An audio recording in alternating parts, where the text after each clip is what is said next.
I thought I was being paranoid. I thought the exhaustion of a newborn, the sleep deprivation, the constant low-grade hum of anxiety that comes with first-time motherhood, I thought all of it was making me imagine things that simply weren't there. I told myself, more times than I can count, that I was just tired, that I was oversensitive, that the hormones hadn't settled yet, and my brain was playing tricks on me the way it does when you haven't slept a full night in 3 months. I had no idea that the teddy bear sitting on the shelf above my daughter's crib, the small brown one with the black button eyes and the red ribbon around its neck, the one I'd ordered from Amazon at 2 a.m. in a moment of desperate, half-awake instinct, was about to show me something that would unravel every single thing I believed about my marriage, my family, and the woman who had once called herself my second mother. What I saw on that camera feed was not a stranger. What I saw was not some unknown threat, some outside danger I had been vaguely bracing for. What I saw was Margaret, my mother-in-law, the woman who had cried at my wedding and pressed both my hands in hers and whispered, "You are exactly what this family needed." Sitting at my kitchen table on a Tuesday afternoon while I was at my postpartum checkup, going through the accordion folder where I kept our mortgage documents, our insurance policies, and the deed to our house. My husband's laptop was open in front of her. Her reading glasses were perched on her nose, and the phone call she was conducting, in a voice so low and careful it barely registered on the camera's microphone, was a conversation about how to transfer our house into her name. My name is Claire. I was 31 years old when all of this happened, and I want to be precise about that because I think people assume that women my age, educated women, women who work in contract law, women who spend their professional days reading the fine print that other people skip, I think people assume we would catch something like this earlier. I didn't. I want to be honest about that because the shame of not catching it sooner is something I've had to work through carefully and deliberately over many months, and I think the reason I missed it is the same reason most people miss it. When you love someone, you extend them a kind of blindness that has nothing to do with intelligence and everything to do with hope. Daniel and I had been together for 6 years when we bought the house. We'd met at a friend's birthday dinner. He was the one who laughed too loud at his own jokes and then looked genuinely embarrassed about it, which I found immediately charming. And we spent 3 years in apartments before we finally saved enough for a down payment on a small 2-bedroom in a quiet neighborhood just east of the city. The house was nothing spectacular by most standards, a 1960s ranch style with original hardwood floors, a kitchen that needed updating, and a backyard dominated by an overgrown apple tree that I fell in love with the moment I saw it. The apple tree sealed the deal. I remember standing under it at our first showing, looking up through the bare October branches at the pale gray sky, and thinking with complete certainty, this is the kind of place where you raise a child. The down payment came entirely from my inheritance. My grandmother, Edna, had passed 2 years before, and she had left me $90,000 in a money market account she had been quietly building since my mother was young. Edna was a woman of absolute practicality. She had survived the Depression as a girl and never fully recovered from the lesson that money was the only true security a person could possess. And when she handed me the envelope with the account information at Christmas, the year before she died, she had taken my face in both her dry, papery hands and said, "This is for your future, Claire. Your future, not anyone else's. You remember that." I had kissed her cheek and told her I understood, and I did understand, in the abstract way you understand warnings when the danger they describe still feels theoretical and comfortably far away.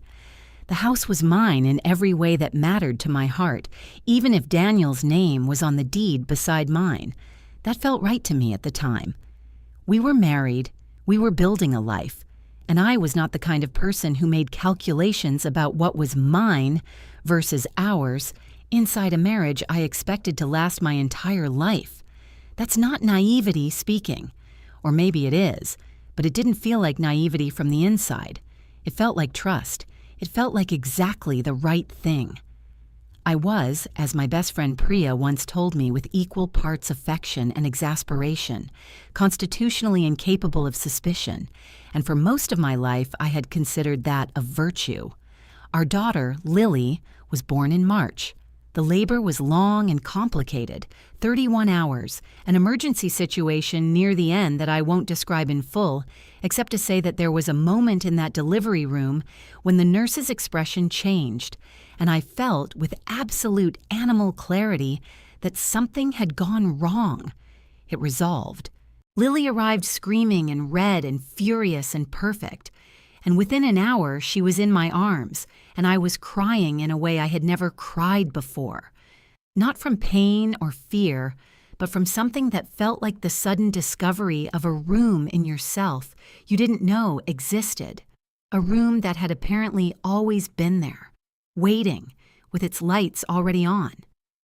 Margaret arrived at the hospital before I had even been moved out of delivery. She was typically, frustratingly late to everything in her life. Late to our engagement dinner, late to the wedding rehearsal, late to every Christmas for the 6 years I'd known her in a way Daniel always explained away as, "Mom just runs on her own clock. You know how she is." But she was in the hospital waiting room within 45 minutes of Daniel's text, which should have told me something about how much Lily's birth meant to her and what it had set in motion.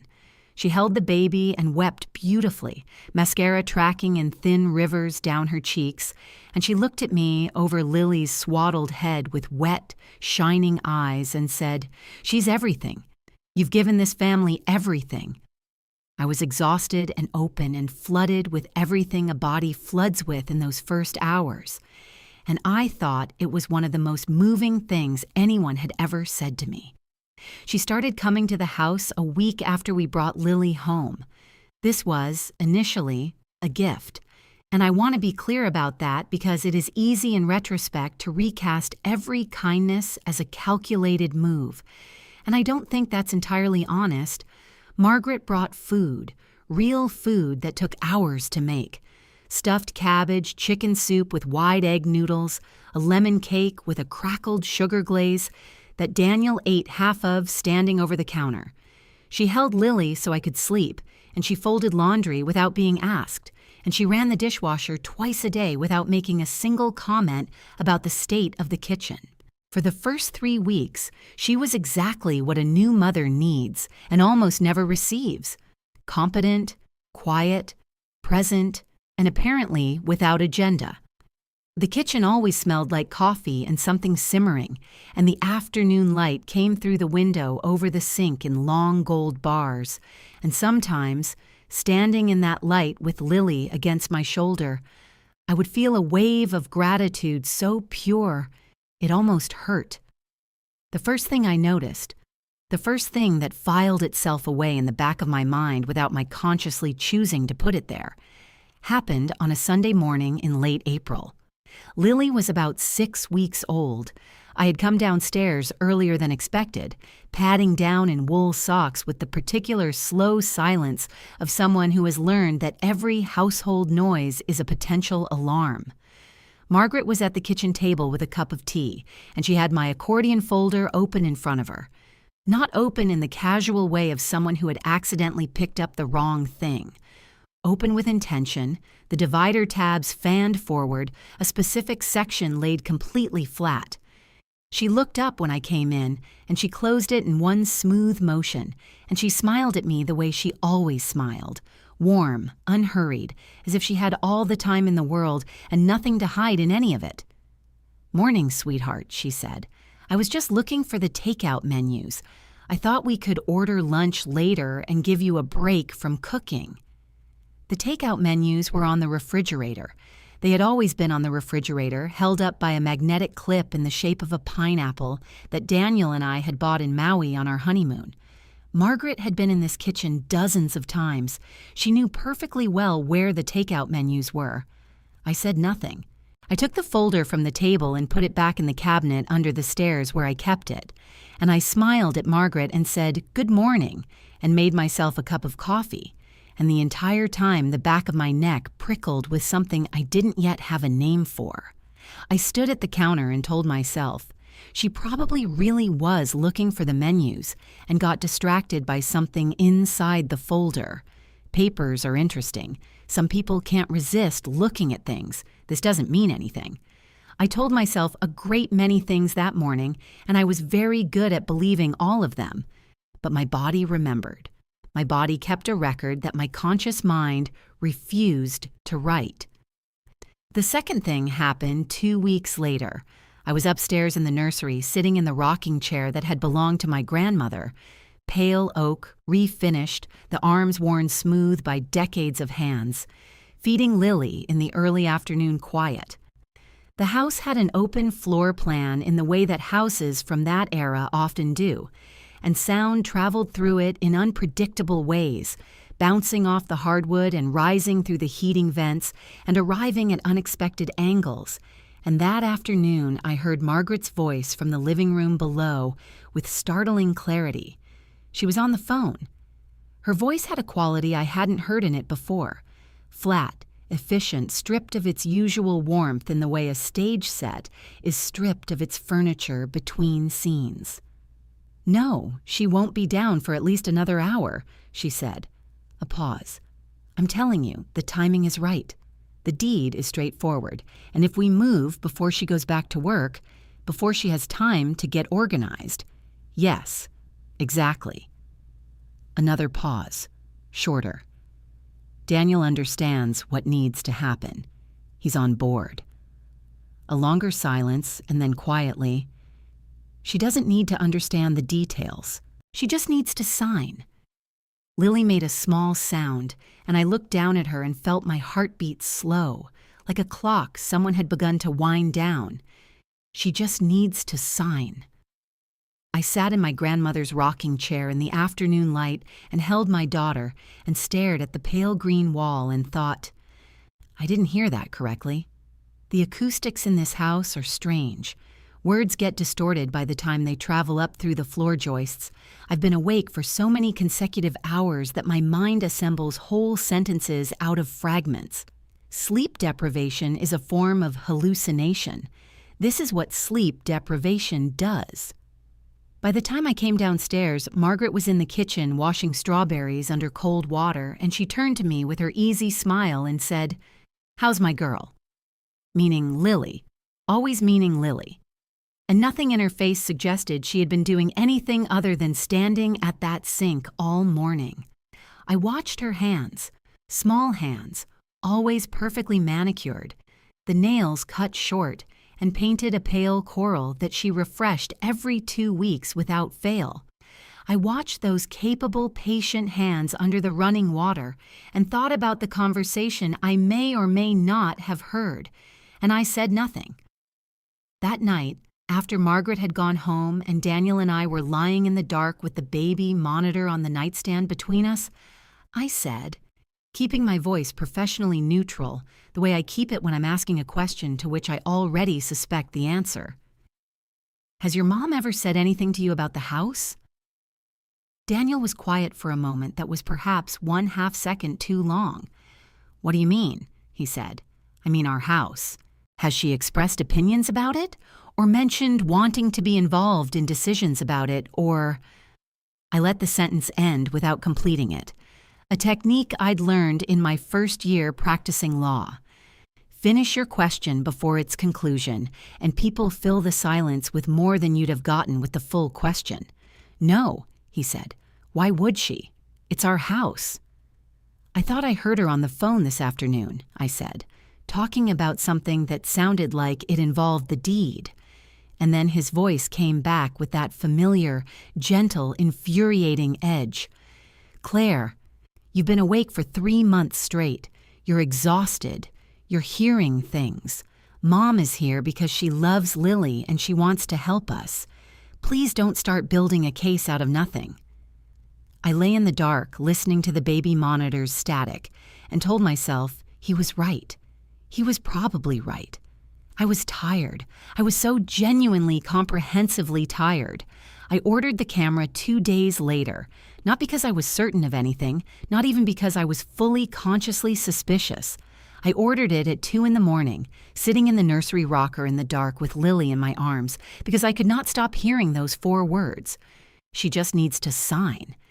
And something in me, something older and quieter than reason, had decided that certainty was something I needed to manufacture rather than simply wait for.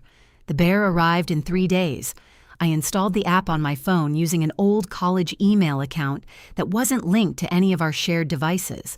I set it up during Lily's morning nap while Margaret was at the grocery store, angling it carefully so the lens captured both the nursery door and the slice of hallway beyond it. I placed it on the shelf and stepped back and looked at it.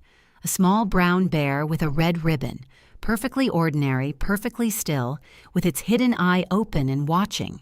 I thought, if I'm wrong, I'll delete everything and spend the rest of my life being grateful that I was wrong. I was prepared to be wrong. I wanted very much to be wrong. The motion alert came on a Tuesday 3 days later. I was in the waiting room of my OB's office, filling out a postpartum mood assessment on a clipboard.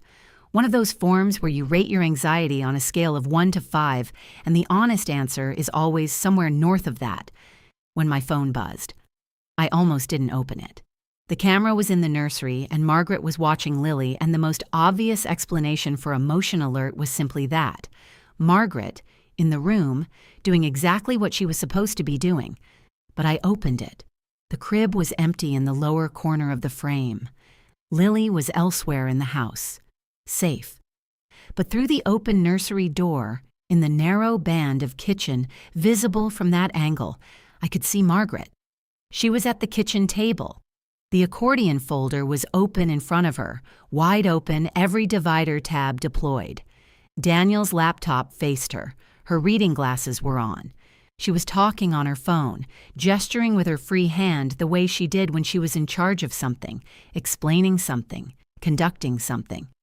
I sat in that waiting room with the clipboard still on my lap and watched my mother-in-law go through my private documents on a 3-inch screen, and what struck me, what filled my chest with something cold and dense and slow, like concrete setting, was how completely unhurried she looked, how practiced.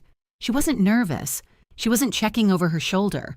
She had done this before, or she had planned to do it for long enough that the need for caution had entirely evaporated. I stood up. I told the receptionist I needed to reschedule.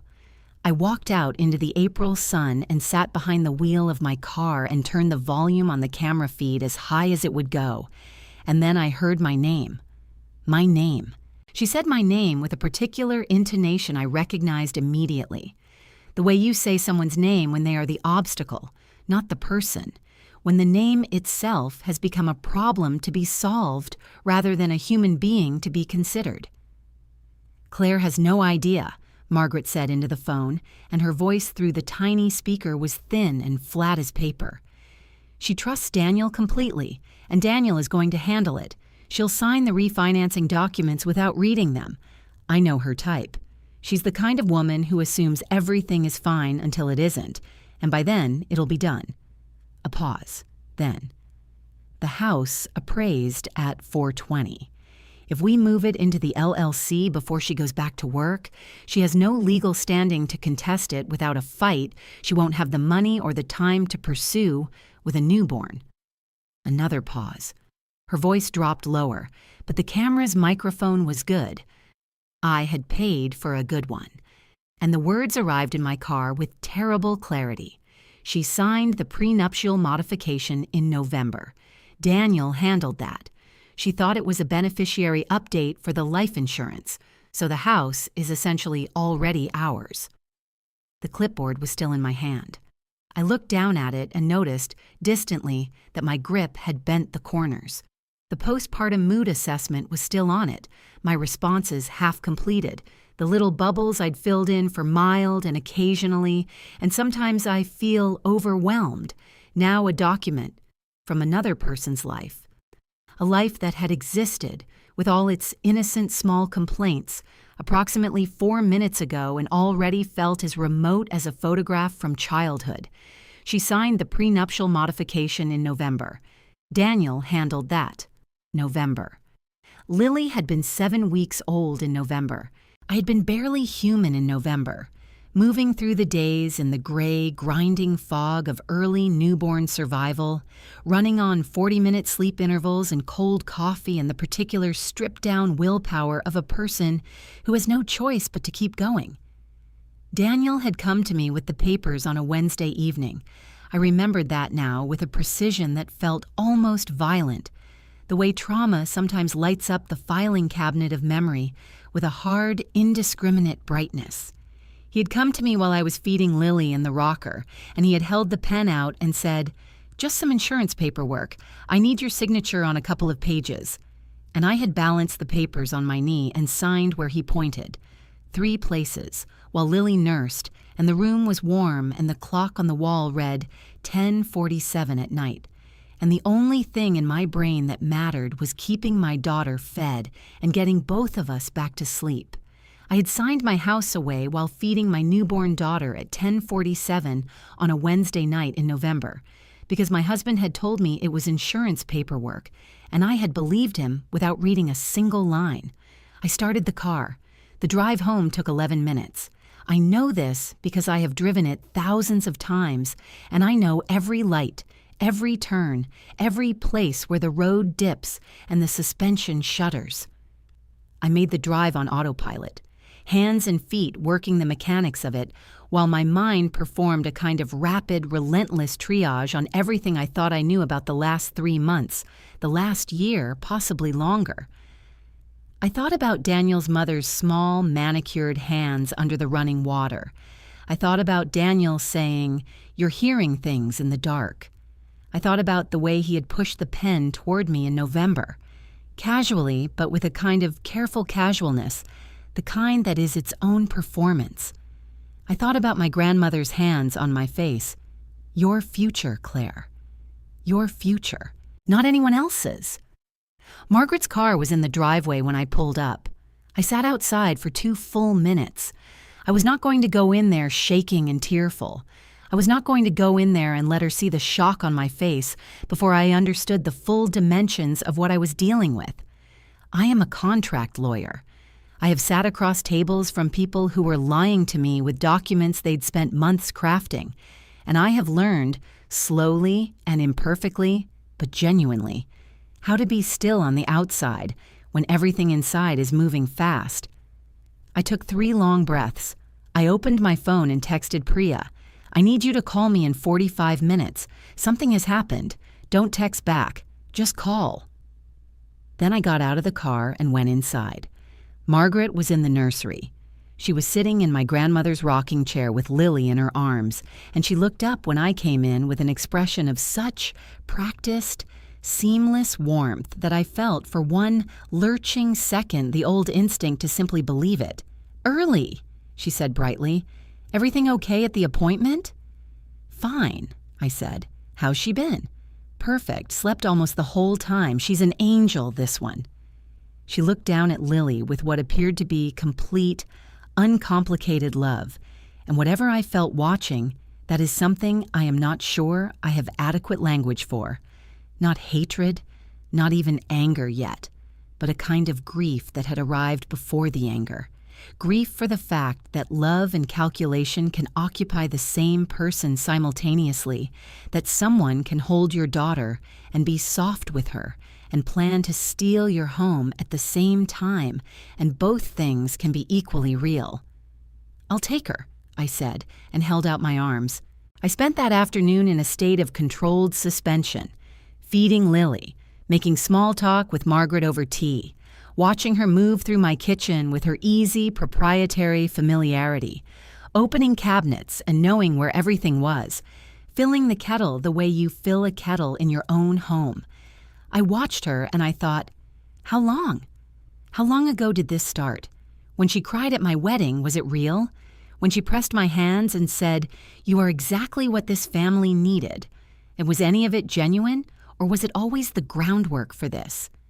I found I didn't know. I still don't know. I think some of it was real, and some of it was always something else. And I think that ambiguity is one of the hardest things to sit with, even now. It is easier to live with a pure villain than a person who contains multitudes. She left at 5.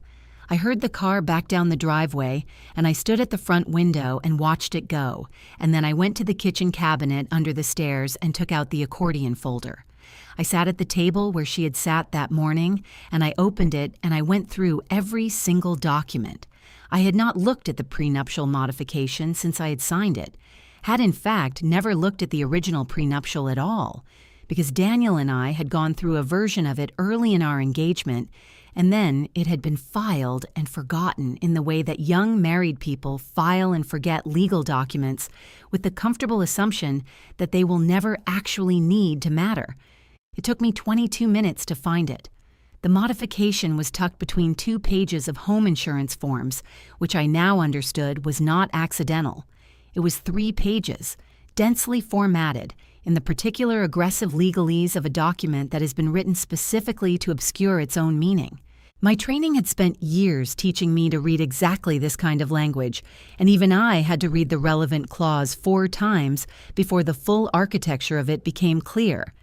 In the event of marital dissolution, primary equity assets, including but not limited to residential real property, will revert to the originating family trust, defined herein as the Whitmore Family Revocable Trust, of which Margaret Ann Whitmore is the sole trustee. The Whitmore Family Revocable Trust. Margaret's trust, not Daniel's, not ours, hers. The document bore my signature at the bottom of page 3, in the handwriting I always use when I'm tired. A little more open than usual, the letters slightly disconnected from each other. I had signed it on the 14th of November at what was probably close to 11 at night, with my daughter in my arms and my brain running on reserve power. And I had believed with complete confidence that I was updating a life insurance beneficiary designation. I placed the document very carefully back in the folder. I closed the folder. I got up and put the kettle on because I needed something to do with my hands that was not destructive. I stood over the kettle and listened to it begin its slow interior heating, and I let myself feel, for 60 seconds, everything I had been not feeling since the waiting room. The fury and the grief and the terror, and the particular searing humiliation of having been so completely and expertly deceived. 60 seconds. Then the kettle whistled and I made tea, and I sat back down at the table and I began to make a list. Priya called at exactly 45 minutes as instructed. I answered on the first ring and spoke quietly so Lily, sleeping in the next room, would not wake. "I need Rohan's number," I said. Rohan was Priya's older brother, a family law attorney with a practice on the north side of the city, whom I had met twice at Priya's birthday dinners and who had, on both occasions, struck me as precisely the kind of lawyer I would want in my corner. Unhurried, methodical, with a quality of attention that made you feel he was several moves ahead of whatever situation you'd described. "Claire?" Priya said, her voice changing completely. "What happened?" "I'll explain everything, but I need Rohan's number first." She gave it to me. Then I told her. I told her the camera, the documents, the November signature, the phone call. I heard her breathe in and hold it. Then she said very carefully, "Where is Daniel right now?" "At work. He'll be home in an hour." "Do not, Claire, do not confront him tonight. Call Rohan. Tonight. Before Daniel comes home. Promise me." I promised her. Rohan picked up on the 3rd ring, and when I explained who I was, his voice shifted into its professional register. Focused, still, completely without alarm. I described the modification clause. He asked me to photograph every page and send them to a secure email he gave me. I did this in the kitchen while the tea went cold. He called back in 15 minutes. "The document is valid as signed," he said, "but there are several grounds on which we can challenge both its execution and its intent, particularly given the circumstances under which you signed it. I want you to do 3 things tonight. First, do not alter, move, or dispose of any documents in that folder. Second, do not discuss this with your husband. Third, pull your bank account transaction history for the last 6 months and forward anything that looks unusual. I asked him the question I most needed answered. Can she take the house? His pause was brief, professional, calibrated to give me truth without panic, not without a fight. And from what you've described, we have a very strong fight. Daniel came home at 6:15. He kissed me in the hallway the way he always kissed me. Automatic, habit-shaped, the kiss of a man who had come home to the same hallway enough times that the gesture had stopped requiring his attention. I watched his face as he pulled back and I thought, you handed me those papers and watched me sign them and said nothing. You watched your mother go through my documents and said nothing. You lay in the dark beside me and told me I was imagining things, and you knew. You knew exactly what was in that folder and exactly what you had helped arrange. How was the appointment? He said. Fine, I said. Margaret seemed good today. She loves being with Lily, he said, moving toward the kitchen. She's been so helpful. I watched him open the refrigerator, familiar and easy in the kitchen of the house that I had bought with my grandmother's money, and I said nothing. I had promised Priya. I held the silence and I let him be comfortable in it, and I spent the evening performing the version of myself that still belonged to the life I had inhabited that morning, making dinner, bathing Lily, watching television. While somewhere below the surface, the other version of me, the one that had been educated and trained and had now been given a problem worthy of her full attention, made plans with cold and absolute precision. The confrontation happened on a Saturday 10 days later. I had used those 10 days to build a case. Rohan had found in the bank records 4 transfers over the previous 8 months totaling $31,000 from our joint savings into an account I didn't recognize. An account that turned out, after Rohan's paralegal traced it, to belong to Daniel's younger brother, Kevin, who lived 3 states away and had, according to family lore, been sorting himself out after a rough few years. Kevin was, I now understood, the third leg of a triangle I had never been told existed. Margaret needed the house in her trust. The $31,000 in Kevin's account was effectively a holding pen for funds being moved out of marital assets before any potential legal proceedings, a process that Rohan described to me, without inflection, as fraudulent transfer. I asked Margaret to come to the house on a Saturday afternoon under the premise that I needed her help choosing a pediatrician. Daniel was home. I had asked Rohan to be available by phone. I had sent the full document file, photographed and organized, to a second secure location. When Margaret arrived, she had brought a small lemon cake from the bakery she liked, the same bakery she had been bringing things from since Lily was born, and she set it on the counter and kissed my cheek and said, "You look tired, sweetheart. Are you sleeping?" "Not much," I said. We sat at the kitchen table, the 3 of us. Lily was in her bouncer on the floor. The afternoon light came through the window the way it always did, gold, unhurried, impartial. I waited until Margaret had settled herself with her tea, crossed one small ankle over the other, and was reaching toward the cake box, and then I placed the prenuptial modification in the center of the table. The silence was instantaneous. Margaret's hand stopped in mid-reach. Her eyes went to the document, then to me, and for the first time in the 3 months I had been watching her face for cracks, I saw one. A brief, involuntary tightening around the eyes, a micro-expression of recalibration so fast it was almost not there. Then the performance resumed, and she tilted her head with a small, puzzled frown and said, "What's this, Claire?" "I think you know what it is," I said. I kept my voice very even. I had practiced this voice. "It's the modification I signed in November, the one that transfers our house to your trust if Daniel and I divorce." She looked at Daniel. It was a directive look, not a questioning one. The look of a general to a lieutenant, not a mother to a son. But Daniel was looking at the table. "Claire, she said, turning back to me with the patient, slightly wounded expression I had by now cataloged in precise detail.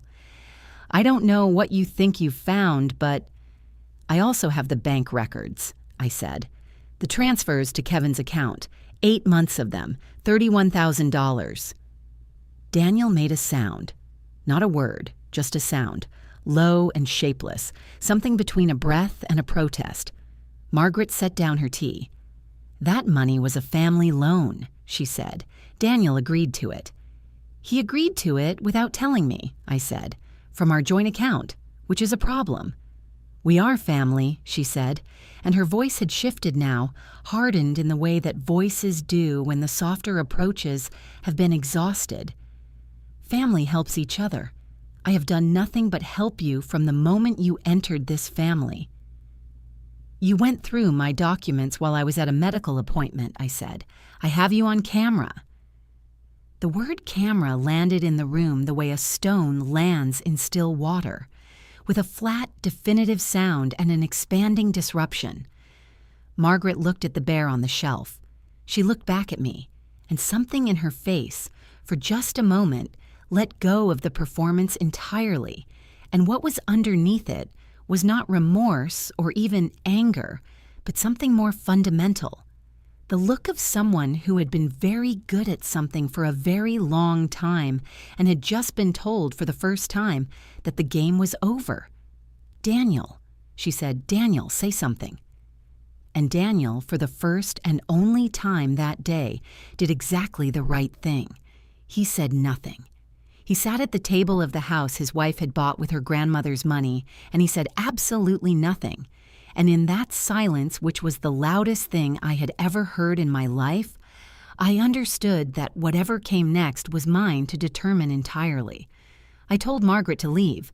I told her quietly, without any theater, the way you close a door you know you will never open again, not with a slam, but with a clear, final click. She left the cake on the counter. She did not cry, which surprised me, and then didn't surprise me, because the tears had always been a tool, and there was simply no tactical application for them now. She picked up her coat and her purse, and she walked to the door, and she turned back once, not to me, but to Lily and her bouncer. And the expression on her face in that last moment was the only thing about her that still confused me, because it looked like it might have been real. The legal process took 4 months. The prenuptial modification was successfully challenged on the grounds of fraudulent misrepresentation. I had signed it under demonstrably false pretenses, and the court agreed that its execution had been procedurally improper. The fraudulent transfers were documented and ordered reversed. Kevin returned the money in 3 installments, the last of which arrived on a Tuesday morning with no accompanying note. Daniel and I separated in June, and the separation was quiet in the way that endings are sometimes quiet when both people are too exhausted for noise. He was not a monster, and I am careful about saying so because I think the word monster is often used to make the more frightening truth more bearable. The truth being that ordinary people with good qualities and genuine loves can make themselves into instruments of harm when they lack the specific kind of courage it takes to stand between someone they love and someone who controls them. Daniel had never found that courage, and I had married him without knowing it was something I needed to require. He moved out in July. The house, my house, Edna's money, the apple tree, stayed mine. It is October now, 14 months since all of it began and 7 months since any of it ended. This morning I woke up at 6 to Lily pulling herself upright against the bars of her crib, which she learned to do 2 weeks ago and now considers her greatest achievement, conducting this feat with a focus and self-satisfaction that I recognize as entirely her own, and which I find every single morning completely overwhelming. I made coffee in the kitchen in the early gray light, listening to the radiator knock and tick in its first heat of autumn way, and I stood at the back window and looked at the apple tree. It is heavy with fruit this year, small, tart, greenish apples. They are not the kind you eat off the branch, but the kind you turn into things, sauce and cider and jam, the kind that require transformation before they give you what they have. In 2 weeks, I'm going to fill a basket with them and take them to Priya's, and we are going to make the most aggressively domestic Saturday of our adult lives. And her kids are going to be underfoot, and the kitchen is going to smell magnificent, and Lily is going to sit on the floor among all of it, with her expression of total serious engagement, and be, I think, very pleased about existence. Rohan is taking me to dinner next week. I mention this only because it is specific, and the specific details of life are what ground you when the ground has gone from under you once. Specificity is the opposite of free fall. I have learned to love the concrete and the particular, the weight of an apple in a palm, the smell of coffee going cold, the sound of a child discovering she can stand. I think about Edna sometimes, about her papery hands on my face, about your future, Claire. I think I understand it differently now than I did then. Not as a warning about money, exactly, but about the importance of knowing what is yours, recognizing it clearly, and being willing to fight for it when someone tries to convince you that what you see with your own eyes is simply the distortion of an exhausted mind. The teddy bear with the hidden camera is in a box in the closet now. I don't need it anymore. I know what I know. The apple tree catches the morning light. Lily calls from her room and I go.